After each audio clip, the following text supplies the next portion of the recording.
Okay, AP Bio, well, here we are in our last chapter of our last unit, last topic, and so let's get started. It is, frankly, the most interesting to me. So, your book starts off with this star-nosed, star-faced mole, star-nosed mole. He's got these, the structure on his nose that looks kind of weird, and what they want you to know is his eyes are basically defunct. They don't work. And so he's got these extensions coming off his nose, and those extensions have as many proprio pressure pain type receptors um, in each side of his nose as you do in each of your hands. And so he basically feels for vibrations and differences in the soil. And what the point here is that since he can't see with his eyes, he uses this sense of touch, I guess, in his nose to smell the chemistry and to feel. And the question is, how does he reconstruct his world? How does he perceive his world? How does he sense his world? Because ultimately, what we're going to learn is that your brain has to reconstruct. It doesn't see anything, it doesn't hear anything, it doesn't smell or taste anything. It has all these neurons, these receptors sitting outside of it, and all they do is send electrical impulses to it based on spatial summation or temporal summation that you learned about, based on the frequency or magnitude of these electrical impulses. It reconstructs your world.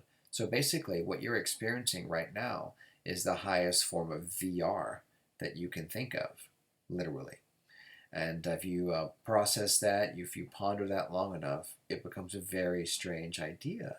And so your brain is really busy gathering, processing, organizing, sorting, and reconstructing and interpreting all those electrical impulses coming into it because it cannot directly perceive anything. In the history of life on Earth, you can follow the body plans and see the evolution of the nervous system. Sponges are the most simple animal that we have. They don't have a nervous system at all, so you have to come up a level to cnidarians, which are Hydra and Jelly, and they just have a neural net that basically connects one end of the body to the other, but it's not organized in any way. If you go up a level to the planaria, like the flatworms, they have a ganglia at the end in the direction of movement. And so, what you're going to see initially is that they are sensitive to light and dark.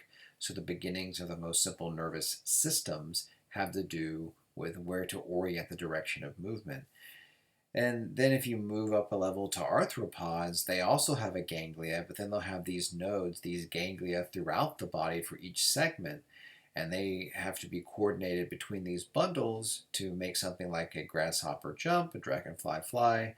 And this is a really advanced little creature because if you think about the reaction time of a housefly, if you've tried to swat it, or if you're a ninja, grab it with chopsticks, its reaction time is 50 times faster than yours. And so these are not poorly made creatures. They are very, very complex and advanced. And so we come up even another level. The flatworm and the arthropod, they start to have these centralized systems that run the length of their body. And all vertebrates did is take that to the nth degree with not a ganglia but a brain. They bundled all the nerve cords together, the length of the body, in a spinal cord, and then you have these repeating units, these ganglia that come off the spinal cord at set distances so that the brain can have direct access to coordinate the entire body. And so that's the evolution of the nervous system.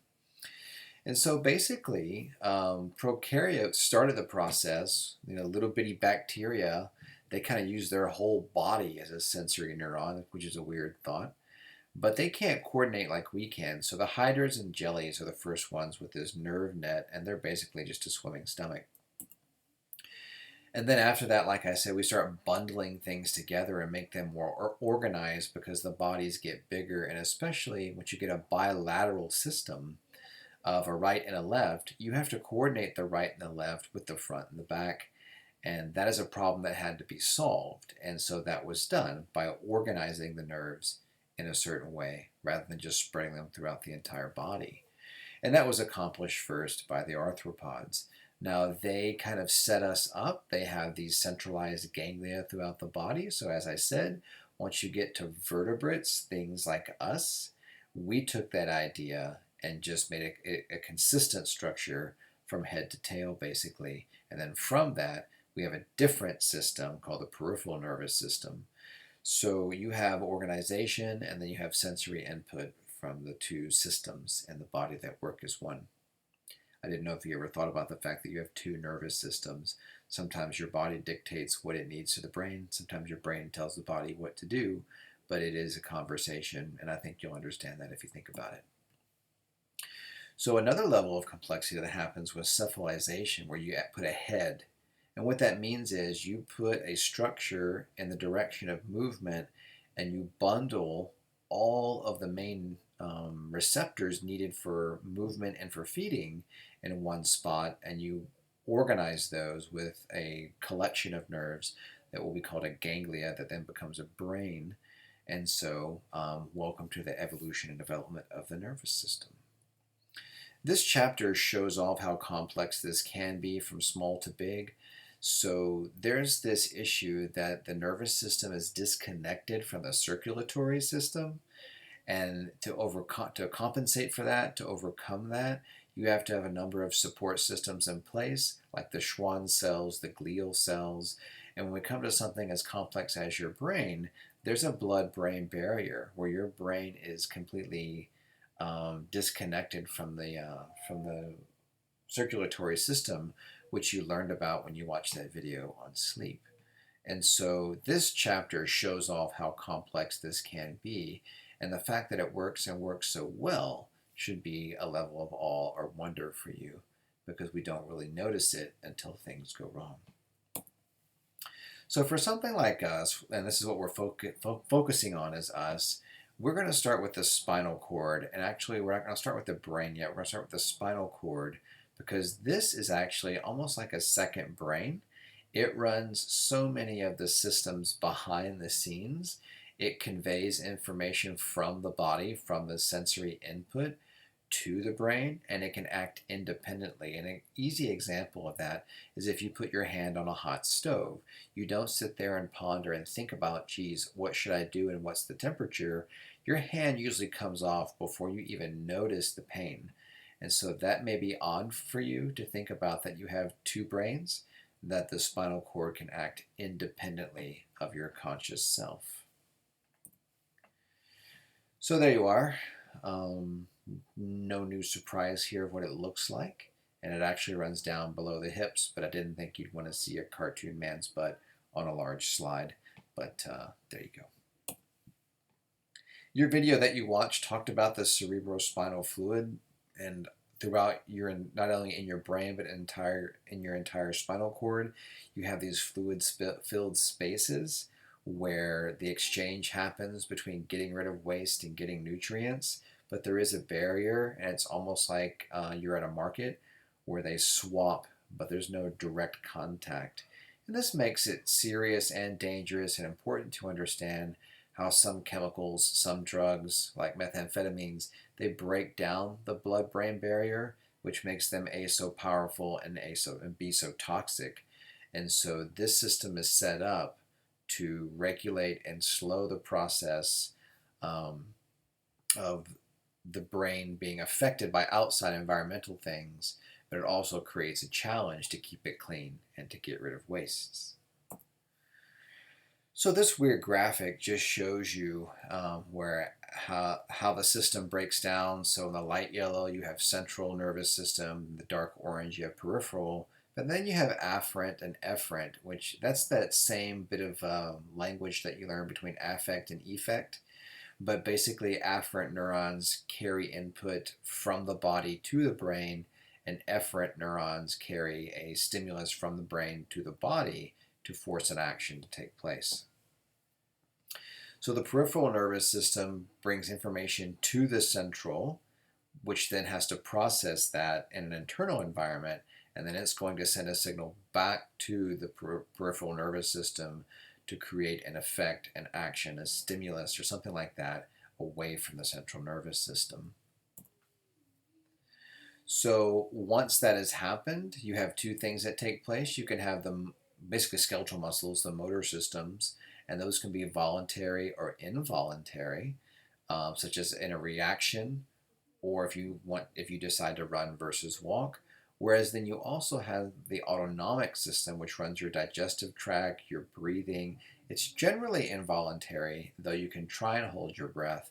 But thank goodness we don't have to regulate the secretion of hormones, um, digestive juices, our blood vessels. We don't have to dilate or constrict them. It all happens automatically. Otherwise, that would be mind numbing and probably lock us up in a corner in panic.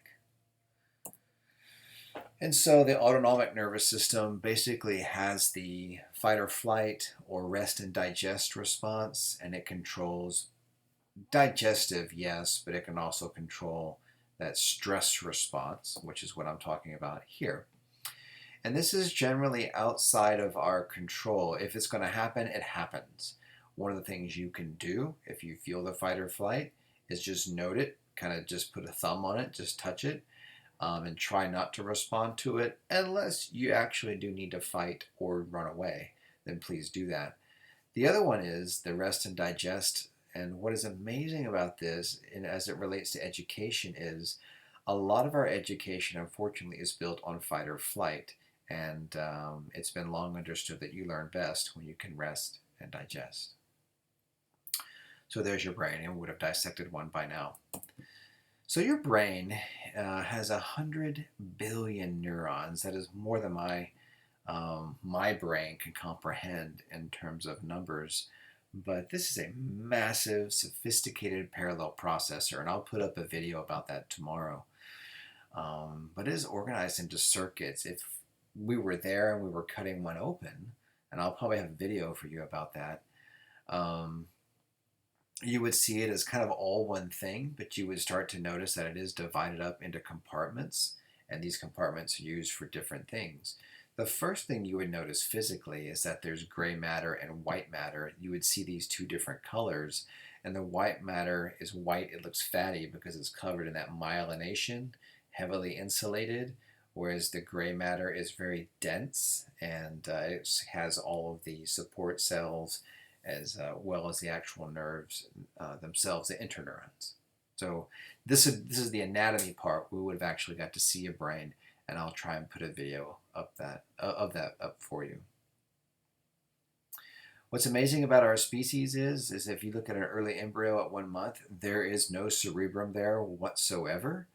But by the time you get to birth, the child there, the baby, the cerebrum is the predominant adaptation in the brain. And that tells you how plastic, how malleable, how adaptable this brain is. And it also should tell you how we function. We primarily are not hardwired for hardly anything. Everything has to be processed, input, and it comes through experience, formal education, cause and effect, parenting, you name it. So we have a high degree of neuroplasticity, looking at how our main chief adaptations, such as the cerebrum, goes from nothing to the largest structure in the brain whatsoever. This is how it's broken down in terms of colors, and I've already walked through this, so there you go. The cool thing about your age at, say, 17, 18 years old is those wires in between the corpus callosum is what has really started to take shape, and it is your primary adaptation where it connects the two hemispheres. And so that won't stop until you're about 25 or 26. And so literally making connections is the name of the game at your age into college age. This would have been a great little fun thing to do if we were in class to talk about for probably 20 minutes. It's got a lot of cool, controversial subjects, and I would have shown you a video of how I think the first year in school, like kindergarten, is spent outside for kids in Norway. It's amazing, no matter the weather or no matter the day. So I'm curious, based on a very basic level of how the brain works, I said rest and digest, blood-brain barrier. How would you do school differently is a fun question. One of the most applicable things you can talk about is sleep. And you should have taken a sleep survey by now, which I'll look at. But the cool definitions between arousal and sleep, I don't mean arousal like, hey, I mean arousal in the sense of awareness of the external world, whereas sleep is that external stimuli are deliberately cut off from processing. So it's not that you can't hear, and it's not that you can't see, you're not dead or anything like that. It's just your brain shuts down processing of external stimuli, which is really fascinating. So sleep is a very active state for the brain, which you watched in that video I gave you. And because of that, there is a regular clock or rhythm that must be adhered to, kind of obeyed, when your brain wants to be awake and when you want to go to sleep. So for a lot of creatures, this is really different. Like dolphins sleep one half of their brain each time. For you, you need to learn about circadian rhythms. People who have new babies have to obey this. And so there are regular cycles of a biological clock, with or without cues, but usually it has to do with input of light. Babies aren't born with the circadian rhythm. They have to develop it over about 3 months. So there's kind of like a fourth trimester, if you will. There is a whole scientific skills exercise. I think this is the scientific skills exercise about how the SCN works inside of hamsters and what they did to swap the two. The funnest graphic that I'll end with is this one. Take a look at this. I love this. We'll start with, say, midnight. You're in your deepest sleep at 2 a.m., so what are you doing awake then? You get your coldest at 4:30 a.m. Your blood pressure spikes at just before 7. Melatonin is still coursing through your brain at 7:30. That's usually when you arrive at school, or maybe a little bit after, since we start at 8. I love it. At 8:30, you should tell your first hour teacher that a bowel movement is likely. They might ask, are you just asking me something, or is that a threat? You can say either way. You're not even fully alert until 10 a.m., so I don't know why we start school at 8. And look, keep going on around the clock. You're most coordinated between 2:30 and 6:30. That's when a lot of your physical activity is at its peak, at its best, be it for art, music performance, or athletics. And finally, melatonin starts to be released at about 9 p.m. No more eating after 10:30, and so that's the way your body works. All right, gang, there's part 1, and I'll put up some other lectures about the brain later.